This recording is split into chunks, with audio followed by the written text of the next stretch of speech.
Bonsoir à tous, merci de nous retrouver sur TV Sud pour votre journal local du Gard. L'an dernier, 2000 facteurs ont été mordus dans le cadre de leur tournée de distribution. Pour éviter ces attaques de chiens, la Poste forme ses agents. Une formation organisée en collaboration avec le groupe d'investigation cynophile de la Gendarmerie nationale. Olivier Michel a pu assister à la première d'entre elles à Saint-Hippolyte-du-Fort. Regardez.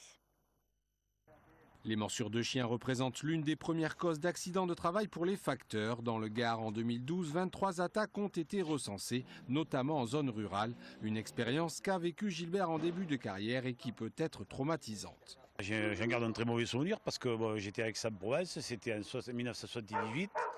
Et j'étais sur une mobilette, les sacoches étaient pleines. Et deux chiens loups sont arrivés à 50 mètres. Le temps que je tourne, j'en avais un accroché à ma cuisse et l'autre à mon pantalon. J'étais obligé de tout lâcher, je suis rentré, la cuisse déchirée. J'ai eu un mois d'interruption. Après, ça n'a plus été pareil, quoi. Avec les chiens, c'était différent, quoi. Je faisais très attention et j'en avais peur, quoi. Il faut le dire comme il en est, quoi. Pour diminuer les risques, la Poste, en collaboration avec la brigade d'investigation cynophile de la gendarmerie, dispense une formation de 2 heures aux facteurs. Aujourd'hui, vous avez une partie théorique avec donc un déroulé. Les facteurs assistent au comportement du chien dans différentes phases. Et après, il y a une partie pratique qui est faite en association avec la gendarmerie, où là, vous allez avoir des mordants, c'est-à-dire les chiens qui vont mordre, qui vont attaquer, etc., pour leur faire prendre conscience du risque. Une mise en situation qui doit permettre aux facteurs d'acquérir une meilleure connaissance du comportement des chiens et des gestes appropriés en cas d'attaque. Et ne pas fuir, déjà, c'est le premier des conseils qu'on peut leur donner. Ensuite, éviter les gestes brusques, tout geste brusque. Et également tous les gestes de dominance, comme les caresses par-dessus, etc. Éviter de faire face, également. Un petit peu de profil. Voilà. 4 sessions de ce type sont programmées à Saint-Hippolyte-du-Fort et en Duze. Elles bénéficieront à 80 facteurs. Mais rappelons qu'en cas d'attaque ou de morsure, ce sont les maîtres des chiens qui sont pénalement responsables.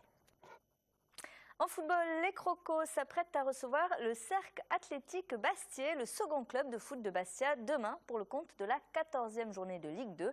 Le CAB Lanterne Rouge du championnat est toujours à la recherche de son premier succès en championnat professionnel. Une rencontre à ne pas prendre à la légère donc pour le Nîmes Olympique et que Victor Zwanka suivra depuis les tribunes. Le coach des Gardois a écopé de 4 matchs de suspension. C'est donc son adjoint qui fera l'intermédiaire avec l'équipe depuis le banc et ce n'est pas une première pour le père de Nicolas Bénézé. Regardez.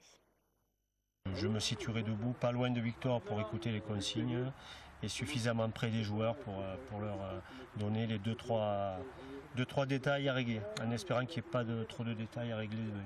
Maintenant, c'est sûr que il y a des informations que les joueurs ils sont plus réceptifs lorsque ça vient du banc que des tribunes. Maintenant, on s'adaptera à la situation. C'est une situation que j'ai vécue déjà avec Jean-Luc Vanucci à 5 reprises lorsque j'étais au PFC.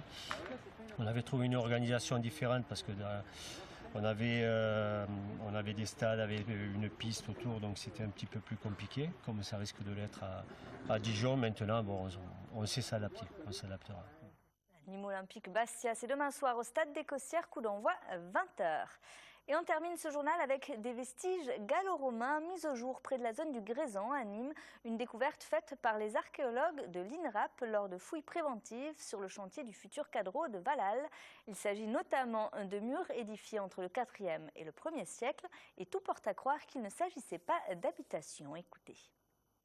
Là, on est dans des constructions assez importantes qui se divisent en plusieurs secteurs, en plusieurs corps de bâtiments, avec des grandes galeries, avec une zone au centre qui est réservée à des bassins, donc des bassins aussi très imposants, puisqu'on en a un qui couvre 200 mètres carrés. Ce bassin est complété par des espaces ouverts tout autour qu'on assimile aujourd'hui à des jardins, avec des traces de fosses de plantation, avec des pots de fleurs encore en place, avec toute une organisation spatiale de ce secteur ouvert qui est très végétalisé. On a retrouvé des éléments de ce qu'on appelle le lapidaire, c'est-à-dire des colonnes, une colonne par exemple entière à facettes, quelques éléments comme ça de mobilier en pierre qui permettent quand même de dire que cet établissement devait avoir une certaine importance et qu'il y avait probablement un soin apporté aux architectures et aux décorations.